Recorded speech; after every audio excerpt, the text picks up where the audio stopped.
ভারতবর্ষের কিছু উগ্র হিন্দুত্ববাদ আমাকে চ্যালেঞ্জ করছে। আমার মাথার দাম ঘোষণা করেছে 1 কোটি টাকা। তারা বলছে বাবরি মসজিদ করতে দেব না।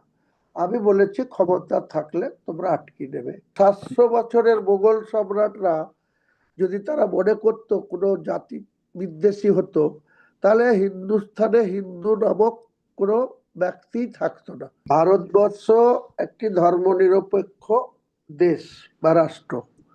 সেই রাষ্ট্রের ধর্মর সকল ধর্মের মানুষ তারা নিজের নিজের ধর্মে বিশ্বাসী থাকবে, আত্মবিশ্বাস রাখবে এবং অপর ধর্মের প্রতি শ্রদ্ধাশীল থাকবে। আত্মবিশ্বাস আর অপরের ধর্মের প্রতি শ্রদ্ধা, এটা আমাদের ভারতবর্ষের সংবিধানে পরিষ্কার করা আছে।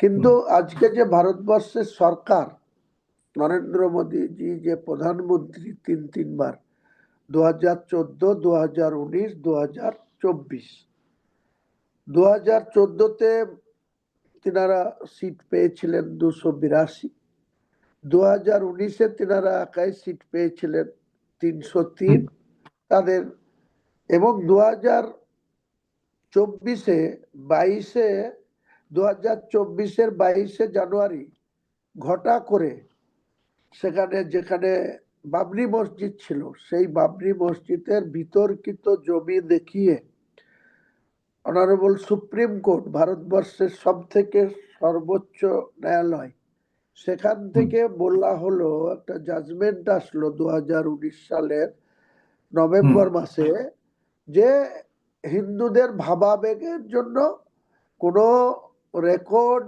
মিউটেশন, কনভার্সন, কোনো ডিড এসব ছাড়াই শুধু সুপ্রিম কোর্ট বললেন হিন্দু ধর্মাবলম্বী মানুষদের ভাবাবেগের জন্য তাদেরকে ওই বাবরি মসজিদ যেখানে স্থাপিত ছিল 1528 সালে বাবর তার প্রধান সেনাপতি মীর বাকিকে দিয়ে যে বাবরি মসজিদটা প্রতিষ্ঠা করে গিয়েছিল, সেই বাবরি মসজিদটাকে প্রথমে 1986 সালে তালাবন্ধ করে দেওয়া হলো, মসজিদে নামাজ পড়া বন্ধ করা হলো, আজান দেওয়া বন্ধ করা হলো। পরবর্তীকালে কংগ্রেসের প্রধানমন্ত্রী, কংগ্রেসের সর্বভারতীয় দলের সভাপতি পিভি নরসিংহ রাও যখন 1991 সালে প্রধানমন্ত্রী হলেন, তারপরে দেখা গেল 6 ডিসেম্বর 1992 সালে এই বাবরি মসজিদের ধাঁচাটাকে ভেঙে দেওয়া হলো, গুড়িয়ে দেওয়া হলো দিনের আলোতে, প্রকাশ্য দিবালোকে। 2 লক্ষ কর সেবক এককাট্টা হয়ে প্রশাসন সেখানে নির্বিকার দাঁড়িয়ে দাঁড়িয়ে দেখলো। সারা দিন ধরে সেখানে বাবরি মসজিদের ধাঁচাটা, টেক্সচারটা ডিমোলাইজেশন করে দেওয়া হলো। এরপরে আজকে 33 বছর অতিবাহিত হয়েছে, 2025 সালের 6 ডিসেম্বর পুরো 33 বছর। 2019 সালে সুপ্রিম কোর্ট যেখানে হিন্দু ধর্মের ভাবাবেগকে গুরুত্ব দিয়ে বাবরি মসজিদের জায়গাটা রামলীলাকে দিয়ে দেওয়া হলো এবং রাম মন্দির হবে, সেখানে নাকি রাম জন্মিয়েছিলেন। তো ওরা জানে রাম কোথায় জন্মিয়েছিলেন। রাম যদি তার মায়ের গর্ভে হয় বাড়িতে জন্মানো উচিত, আর তা নাহলে কোনো হসপিটালে। তাহলে বাবর যেখানে মসজিদ প্রতিষ্ঠা করেছিলেন সেখানে কি করে রামের জন্ম হয় আমাদের আজও বোধগম্য হয় না। যাই হোক, সুপ্রিম কোর্ট তাদের ভাবাবেগকে গুরুত্ব দিয়ে বাবরি মসজিদের স্থানে রাম মন্দির প্রতিষ্ঠা হয়ে গেছে। সেই সঙ্গে সুপ্রিম কোর্ট এও বলে দিয়েছেন রায়ে যে না, বাবরি মসজিদ নতুন করে নির্মাণ করার জন্য 5 একর জায়গা বাবরি ট্রাস্টকে উত্তরপ্রদেশের সরকারকে দিতে বলেছে। সেই মতো সরকার জায়গাও দিয়েছে। কোথায় জায়গা দিয়েছে? অযোধ্যায় যে স্থানে বাবরি মসজিদ ছিল সেই স্থান থেকে 14 কিলোমিটার দূরে, 14 কিলোমিটারের দূরে বাবরি মসজিদ নির্মাণ করার জন্য জায়গা দেওয়া হয়েছে। আমার কাছে যা তথ্য আছে, আমার কাছে যা পরিসংখ্যান আছে, সেখানে মাত্র 15% মুসলিম এর বসবাস বা মুসলিম আবাদি আছে। তো 15% মুসলমান, তার মধ্যে একদম নিডি পার্সেন্ট আছে 10%, যারা নির্মাণ শ্রমিক, যে কোনো শ্রমিক পর্যায়ে তাদের দিন আনে দিন খায় বা তাদের কর্ম করে খেতে হয়। 5% একটু সচ্ছলতা ভাব আছে। তাহলে আপনি বলুন, ভারতবর্ষের মাটিতে 40 কোটি মানুষের বাস মুসলমানদের, 145 কোটি মানুষ আজকের দিনে, 145 কোটির ভারতবর্ষে 40 কোটি মুসলমান। আপনাদের বাংলাদেশে আমরা যতটুকু তথ্য জানি 19, 20, 21 কোটি মানুষ, পাকিস্তানে 24, 25 কোটি মানুষ। আজকে এই বাংলাদেশ, এই পাকিস্তান সব তো এক সময় ভারতবর্ষের ছিল। শ্রীলঙ্কা, আফগানিস্তান সবই তো ভারতবর্ষের ছিল। 47 সালের পরে গদির লড়াইয়ে একদিকে আমাদের পণ্ডিত জওহরলাল নেহরু, অন্যদিকে জিন্না আলী সাহেব, তাদের দুজনেরই চেয়ার দরকার, তাই সেদিন বিভাজন হয়েছিল, জাতিগত বিভাজন করা হয়েছিল ভারতবর্ষে।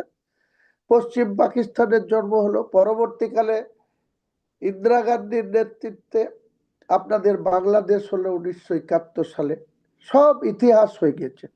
কিন্তু আমার বক্তব্য হচ্ছে, যেখানে 1528 সালে বাবর তার সেনাপতিকে দিয়ে বাবরি মসজিদ নামটা থাকতে পারে, কিন্তু একটা মসজিদ বিশ্বের মুসলমানদের কাছে একটা আবেগ, বা তাদের একটা মসজিদ একটা ইবাদত করার জায়গা, আল্লাহর ঘর। সেই আল্লাহর ঘরটাকে যেভাবে শক্তি প্রয়োগ করে 2% উগ্র হিন্দুত্ববাদ, মুসলিমদের কেউ কিছু করলে তাকে জঙ্গি বানিয়ে দেওয়া হচ্ছে, তাকে টেররিস্ট বলা হচ্ছে। অথচ 2% উগ্র হিন্দুত্ববাদ ভারতবর্ষে যেভাবে বাবরি মসজিদের ধাঁচাটাকে ভেঙে উড়িয়ে দিয়েছে, ডিমোলাইজেশন করে দিয়েছে বা ভেঙে দেওয়া হয়েছে, তার পরে পরেই 2019 সালে যখন সুপ্রিম কোর্ট তাকে আবেগ প্রবণ হয়ে বা ইমোশনালি তাদেরকে রাম মন্দির করতে জায়গা দিয়ে দিল, তাহলে আবার ইউপি সরকারকে বাবরি মসজিদ করার জন্য জায়গা দিতে বললো। জায়গা দেওয়া হলো, কিন্তু মাত্র 15%। আজকে বাংলায়, পশ্চিম বাংলায় 37% মুসলমানের বাস। আমার মুর্শিদাবাদ জেলায়, যে জেলায় আমি জন্মেছি, যে জেলায় আমি বসবাস করি, সেই জেলায় 70 থেকে 72% মুসলমানের বাস। আমি সেখানে একটা নতুন করে বাবরি মসজিদের করা হবে এই ঘোষণাটা দিয়েছিলাম 12/12/2024-এ, যে আমি 6 ডিসেম্বর 2025-এ আমি একটি নতুন করে মুর্শিদাবাদের বেলডাঙ্গা নামক জায়গাতে জমি ক্রয় করে স্বচ্ছভাবে, স্বচ্ছতা রেখে, মুসলমানদের মনে যে দুঃখ কষ্ট আছে বাবরি মসজিদ নিয়ে, সেই দুঃখ কষ্ট কিছুটা প্রলেপ দেওয়ার জন্য বা তাদের মোচন করার জন্য আমি নতুন করে একটা বাবরি মসজিদ প্রতিষ্ঠা করব। সেখানে বারবার বলা হচ্ছে যে বাবর নাকি বলৎকার ছিল, বাবর বিদেশি আক্রমণকারী ছিল, ইব্রাহিম লোদি তখন ভারতের সম্রাট ছিল, তাকে নাকি আক্রমণ করে অত্যাচারী বাবর, এটা বলতে চাইছে। আমি বলতে চাইছি, এই ভারতবর্ষের বর্তমান শাসকরা সেদিন কোথায় ছিল, যখন 700 বছরের মোগল সম্রাটরা যদি তারা মনে করতো কোনো জাতি বিদ্বেষী হতো, তাহলে হিন্দুস্থানে হিন্দু নামক কোনো ব্যক্তি থাকতো না, যদি মোগল সম্রাটরা সেটা করতো। তারপরে গেছে 190 বছরের ব্রিটিশ শাসন, তারাও অনেক রক্তচক্ষু দেখিয়েছে, জিজিয়া কর আদায় করেছে, অনেক অন্যায় করেছে, তাদের বিরুদ্ধে একটা শব্দ বলা হয় না। বাবর একটা মসজিদ বানিয়ে গিয়েছে, সেটাকে ভেঙে দিতে হবে। বাবর অত্যাচারী ছিল, বাবর বলৎকার ছিল, বাবর ভারতবর্ষকে আক্রমণ করেছিল, ইত্যাদি ইত্যাদি।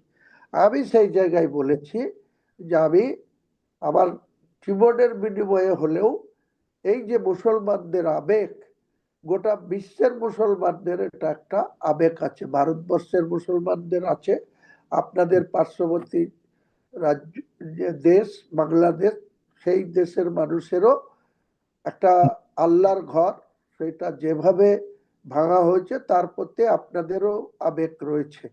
আমি ভারতবর্ষের 40 কোটি মানুষের আবেগের কথা ভেবে পুনরায় কোনো বিতর্কিত ল্যান্ডে না, কোনো রামের জন্ম হয়েছে এরকম কোনো ল্যান্ডে না, ওদের বক্তব্য ওদের ভাষায় যে রাম জন্মগ্রহণ করেছিল সেই জায়গাতে বাবর নাকি মসজিদ বানিয়েছিল, তাই সেখানে রামলীলার জন্মভূমি জায়গা নেওয়া হলো। সুপ্রিম কোর্ট তাদের ইমোশনালকে গুরুত্ব দিল, আবেগকে গুরুত্ব দিল এবং বাবরি মসজিদ প্রতিষ্ঠা হলো। তাহলে যে ল্যান্ডের কোনো ডিসপুট নাই, যে ল্যান্ড আমি অর্থ সংগ্রহ করে পারচেজ করে আমি সেখানে বাবরি মসজিদ করতে পারি। ভারতবর্ষের কিছু উগ্র হিন্দুত্ববাদ আমাকে চ্যালেঞ্জ করছে, আমার মাথার দাম ঘোষণা করেছে 1 কোটি টাকা, আমার মাথা কেটে নেবে। আজও থ্রেড কল পেয়েছি, আজও 3 থেকে 4টে থ্রেড কল, কোথাও মহারাষ্ট্র মুম্বাই থেকে এসছে, উত্তরপ্রদেশ থেকে এসছে, তারা বলছে বাবরি মসজিদ করতে দেব না। আমি বলেছি ক্ষমতা থাকলে তোমরা আটকে নেবে।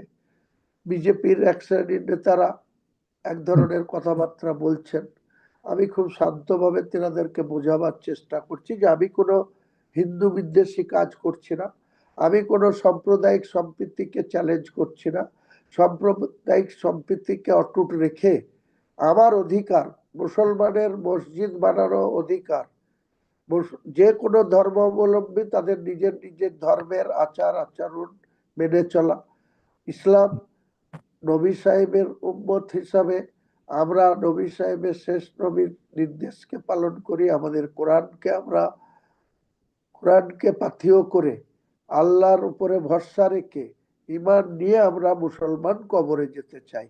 তাই একজন মসজিদ যারা ভেঙেছিল, পরবর্তীকালে যে প্রথম গায়ত্রীটা চালিয়েছিল বাবরি মসজিদের গম্বুজে, সে ঘটনাক্রমে পরে অনুতপ্ত হয়ে সে মুসলমান ধর্ম কবুল করেছিল, কলমা পড়েছিল, সে 2021 সালে প্রয়াত হয়েছে। আর একজন এখনো জীবিত আছে, সে মুসলমান হিসাবে এত বড় দাড়ি থুয়ে টুপি রেখে সে তার প্রায়শ্চিত্ত করে চলেছে এবং নতুন নতুন করে অনেক জায়গাতে মসজিদও প্রতিষ্ঠা করেছে।